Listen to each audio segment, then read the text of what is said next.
China's Belt and Road Initiative is a massive infrastructure and economic development program launched in 2013 to exert its covert influence aimed at connecting Asia, Africa, and Europe as well as beyond through a network of roads, railways, ports, and other projects. While its stated goal is to boost trade and economic growth, there have been allegations and reports from various sources that it has, in many instances, been associated with exploitative labor practices as well as human exploitation. Let's dive into the so-called labor policies or lack thereof surrounding China's Belt and Road Initiative BRI with focus on how they play out. The BRI, launched in 2013, spans over 140 countries with infrastructure projects such as dams, roads,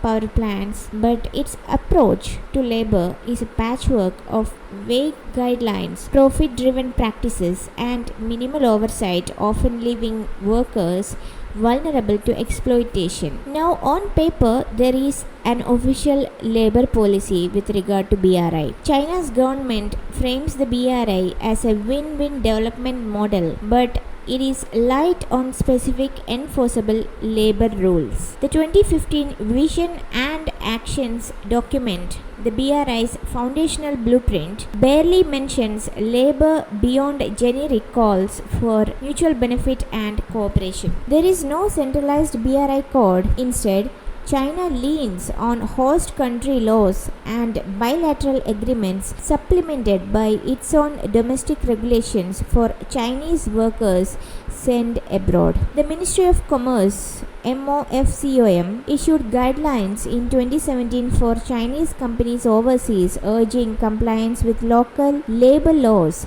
fair wages, and safe conditions. A 2021 Green Development Guidance added environmental and social responsibility buzzwords, but it is non-binding, more like PR than policy. For Chinese workers, the 2008 Labor Contract Law applies extraterritorially, mandating contracts, reasonable hours, and overtime pay. Companies like China Communications Construction Company, a BRI giant, claim they follow this, plus international norms like UN guiding principles on business and human rights. Host countries, meanwhile, are expected to enforce their own laws. Pakistan's 1973 constitution, for example, bans forced labor, and its 2018 Prevention of Trafficking in Persons Act sets penalties that is up to 2 to 7 years of imprisonment. Now let's have a look at the ground realities. In practice, these policies are a flimsy shield against exploitation. The BRI's scale, that is 1 trillion in investments by 2027 as per Morgan Stanley, relies on a web of subcontractors, joint ventures, and opaque deals, diluting accountability. Reports consistently show labor abuses, including forced labor and trafficking, thriving in this gap.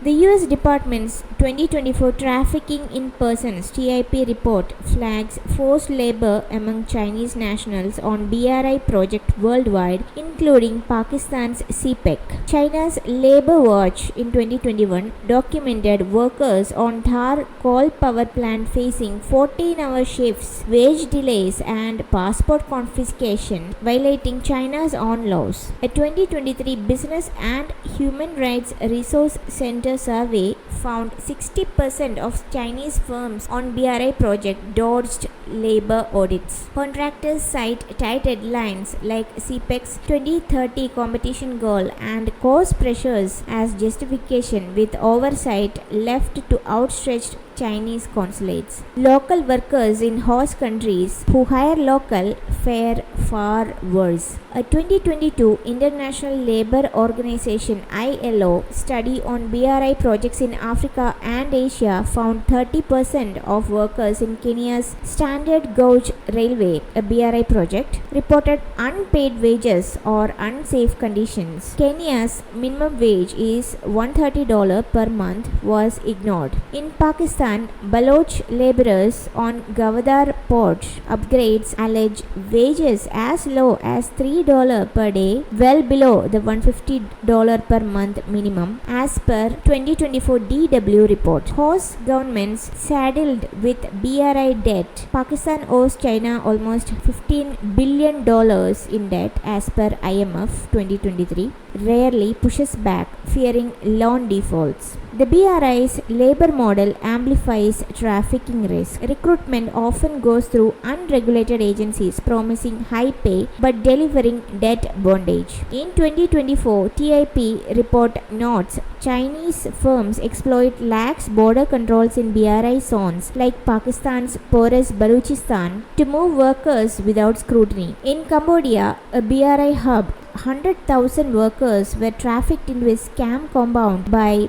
2022 as per Global Voices, a pattern echoed in Pakistan's bride trafficking case tied to CPEC's economic ripple effects. Now to the enforcement gaps. China doesn't mandate independent monitoring for BRI labor practices, unlike, say, the World Bank's safeguard policies. The 2019 Belt and Road Cooperation framework mentions dispute resolution but skips on labor specifics. Host countries often lack the capacity or will to enforce their own rules. Pakistan's labor inspection dropped 20% from 2015 to 2020 ILO data, partly due to CPEC security priorities, that is 15,000 troops guard projects, not workers. When abuses surface, China deflects.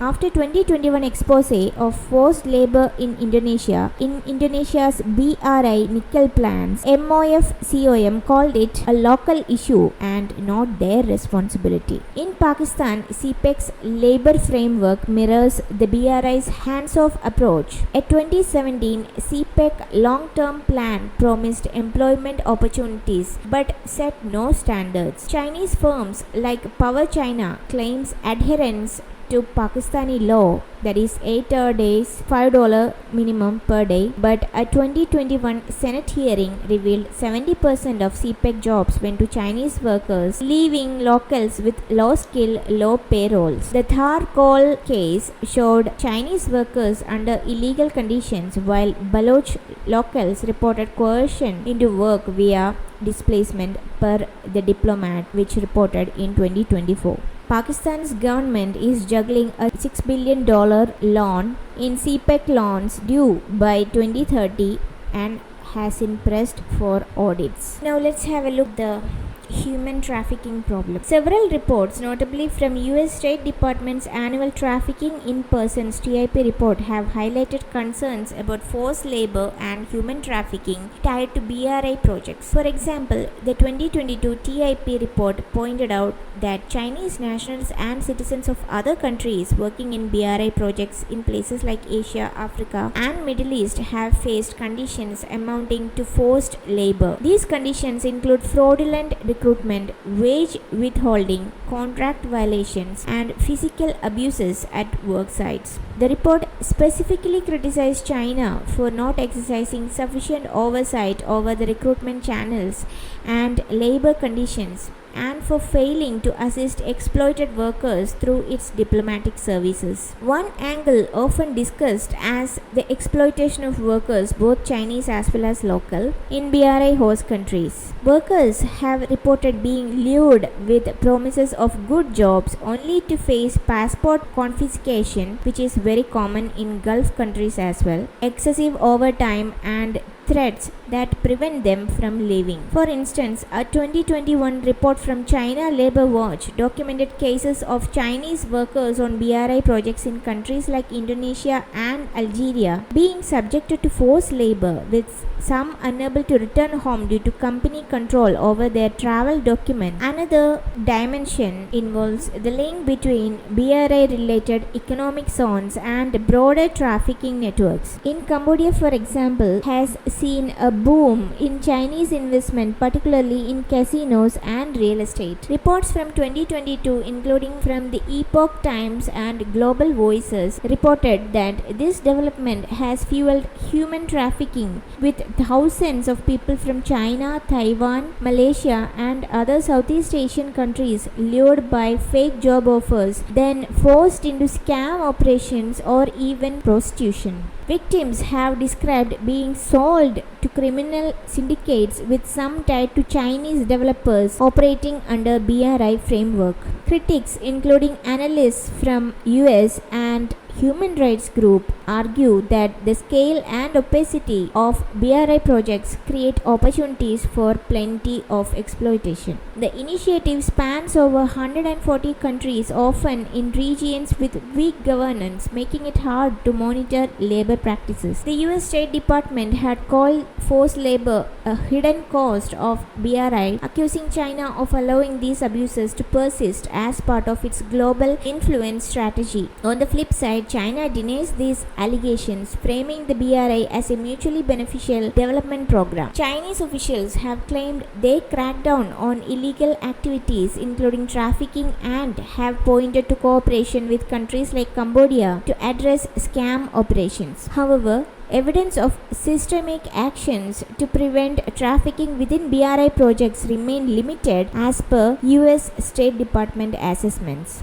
The picture is messy. While there is no definitive proof that China explicitly designed the BRI as a trafficking tool, the initiative's structure and execution have enabled conditions ripe for exploitation. Reports suggest that this isn't necessarily a top-down policy but more a byproduct of lax oversight, profit-driven contractors, and the sheer ambition of the project. Pakistan has been tied to some troubling human trafficking cases linked to China's Belt and Road Initiative, particularly through the China-Pakistan Economic Corridor (CPEC), a flagship BRI project. One of the most documented issues involves the trafficking of Pakistani women to China under the guise of marriage. Since around 2018, reports have surfaced about Pakistani girls and women, often from poor Christian communities and other minorities, being lured with promises of better life through arranged marriage with Chinese men. The US State Department's 2024 Trafficking in Persons (TIP) report notes that hundreds of these women, once in China, reported of being forced into commercial or other exploitative situations by their so-called husbands. A 2019 Associated Press investigation put a number on it. 629 Pakistani women and girls were sold as brides